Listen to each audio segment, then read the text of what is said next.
Hi everybody, it's Peg.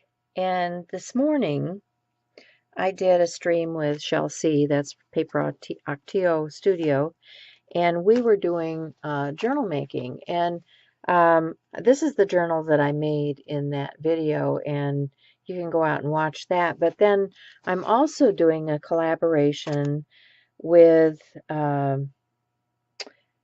another group, which is the Creative Arts Collaboration, which is a group of creatives here on YouTube, and what they're doing is Love Fall Art.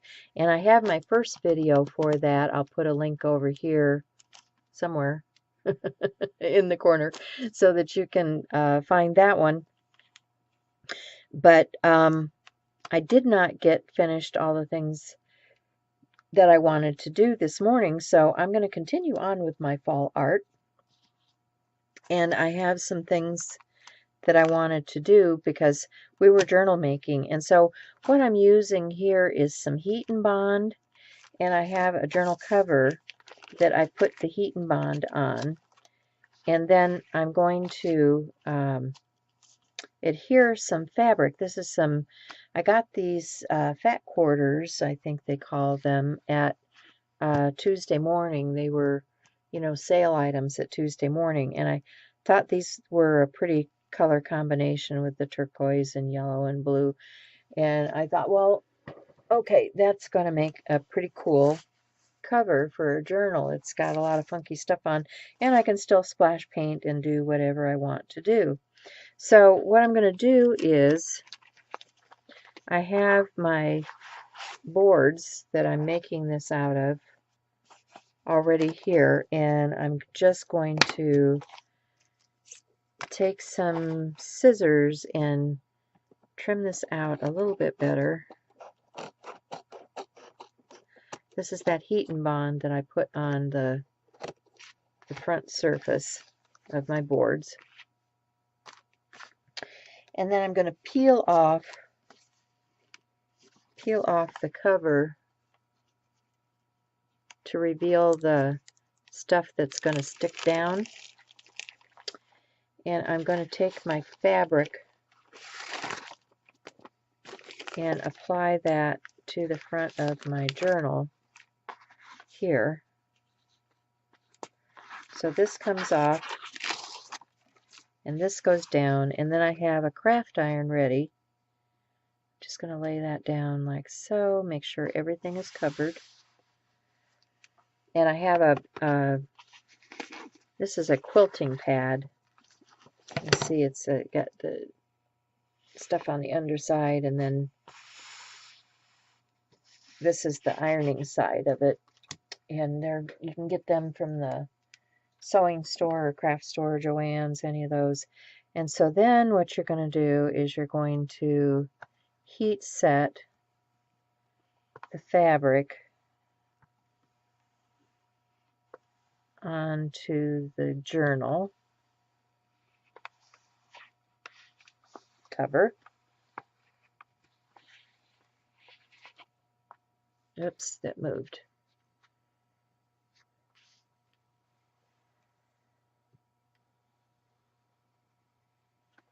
And once I get both the front and the back done, I'm going to run some stitching around the edge just to hold everything in place.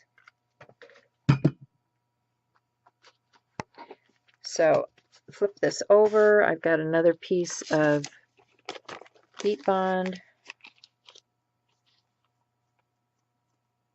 that I'm going to put on the back side. And I'm going to lightly iron that. Get that set in place.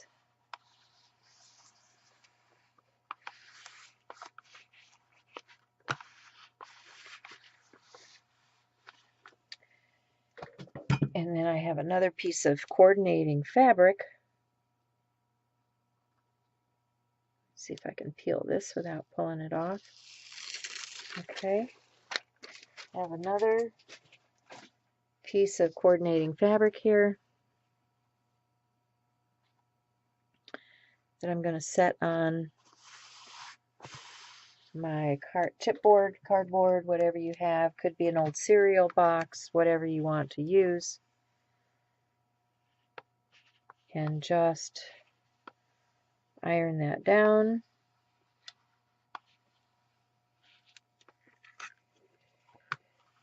You kind of want to let this cool once you've got everything in place. You can always trim it out later. You might want to just do that with a rotary cutter and a straight edge, because you're going to have some fraying.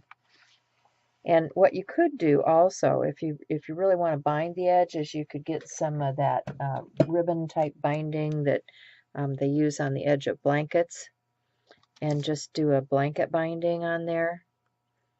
So this is still pretty hot, but I think it's in place. So what I'm going to do is I'm going to go sew around the edge and make sure this is all in place, and then I'll be back.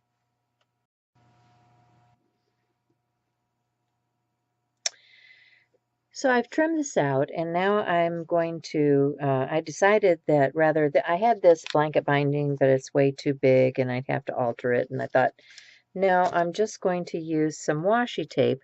So I brought out some washi tape that I thought would coordinate with this in a black and white, and I'm just going to line it up. Actually, I should go up about a ½ an inch, and then if I put it at the inch mark, I should be fairly even across here. And I can just cut that off. And this is the other side of that quilter's mat I was showing you. I can cut that off,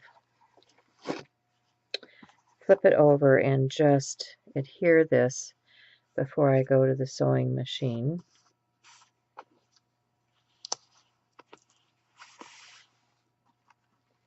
And I'll trim this other edge. And then I'll do this end, so I want this up to about ½ an inch. Take another piece. This is that Dina Wakley tape. I like it. Just in case you were wondering, does she like it? I do. So I'll put that there and take my scissors and trim that off with the edge, not the heads, but the edge, and turn this over here.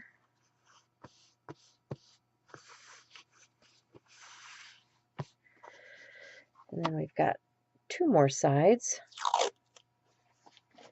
Got this one here, come down about ½ an inch. Line this up here. Trim it off.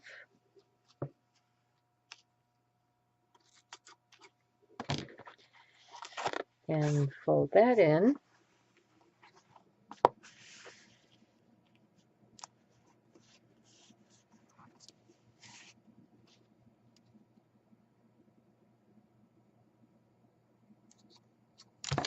And we've got one more. Take that about ½ an inch. Line it up with the inch mark.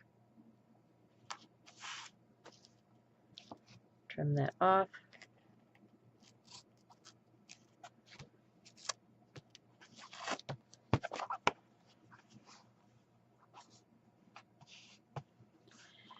And I'll finish trimming, and then I'm going to go sew, and then I'll be back.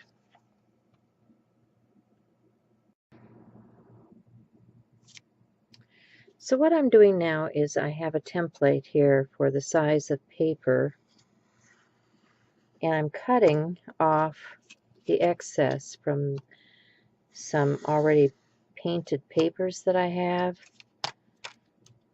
just using a metal ruler and an X-Acto or craft knife. They cut easily, and I can get these all lined up. Whoops, of course when the craft knife comes right out, you have to put it back in without hurting yourself. And I hurt myself a lot, let me tell you. Okay, so going back here, and you don't have to push hard. You just have to be consistent and go back over it several times until it slices through.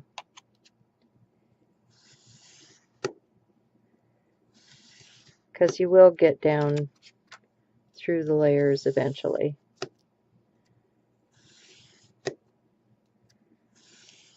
As you can see, I am doing.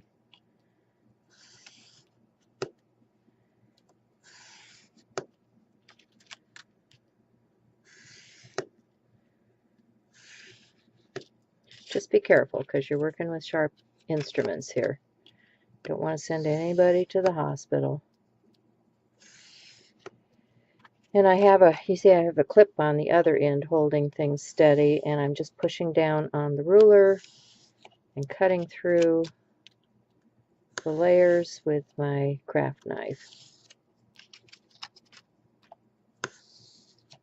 And I don't know how many pages I have here, quite a few, but it's just that easy.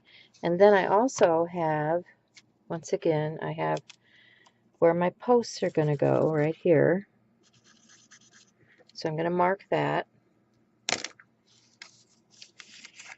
And then I want to make sure that everything is pretty well lined up. I think we're pretty good to go here. So I'm going to bring out my tool.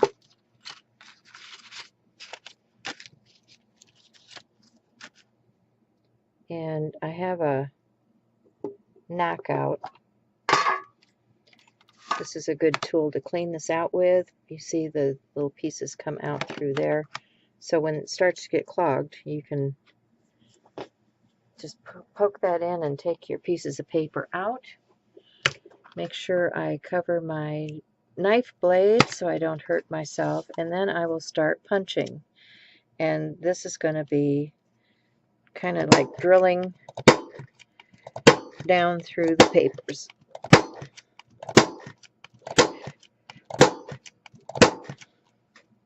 So you can see I've gone through several layers already. Just by using this process, this will start to fill up. I can knock those papers out, and I can go back in here and take some more paper out. Knock it out. And I'll just continue this process, and then I'll be back. All right, so I've got my post binding in, and I'm just going to take my last screw and get that started. And I do still have room for a few more pages, or I might put a piece on top. I have to fuse it. I'm thinking about getting out my fuse tool and making a pocket to go into the front cover. This is spinning. To go into the front cover here, so that when I open this up, I'll have a space to put some writing tools and things in. But you can see I've got about 20 sheets in here of, these are just cleanup sheets from when I was printing or making other things. So I've got painted paper surfaces to work on. What I did here is I just came in and folded this up with my bone folder. Make a nice straight line. And then you can fold it back, and you can take your folder and crease this so that your cover folds back. And, you know, you've got a place that you could do a sketch or some calligraphy or something. And these are all scored already. I scored those so they can flip easily in here. Or, it looks like that's glued. Okay, just look thick. Look thick. It is thick. I don't know. Maybe they're back to back. So I've got these pages ready to work on. And then if I decide I want to take this out to work on it, all I have to do is unscrew it, pop the top off, pull it out, put the screws back in, and I can take this piece out and work on it. So that's it, guys. Easy post-bound journal. And I hope you enjoy this. The other thing that you can do is, I don't have anything that really coordinates here. Here we go. Let's do this. Let's take one of these, which is a headband from the dollar store.